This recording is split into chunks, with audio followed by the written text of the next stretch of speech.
আজকে পাবদা মাছ নিলাম, এই বড় বড় ছিল তাই 2 টুকরো করে নিলাম। মাছগুলো ভাজা দেখালাম না, মাছগুলো ভেজে নিলাম। আর টমেটো আর কাঁচা লঙ্কাগুলো একটু সিদ্ধ করে নিলাম, ঠিক আছে। আমি নিলাম এই বেগুনগুলো ডুমো ডুমো করে কেটে নেবে এগুলো। আচ্ছা, বেগুনগুলো এখন ভেজে নেব তেলে। এটা মিক্সারে পেস্ট করি। বেগুনটা ভাজা হয়ে গেছে, এবার নামিয়ে নেব। এবার তেলের মধ্যে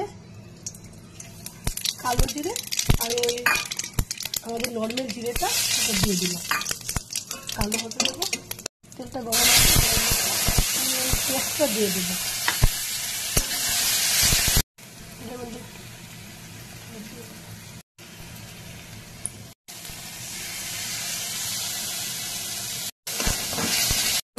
গরম জল দিতে হবে, একদম ঠান্ডা জল চলবে না।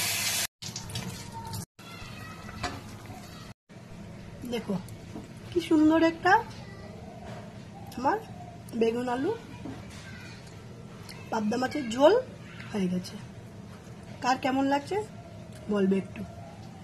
আমার ধনিয়া পাতা নেই, ধনিয়া পাতা থাকলে তোমরা একটু উপরে দিয়ে দেবে।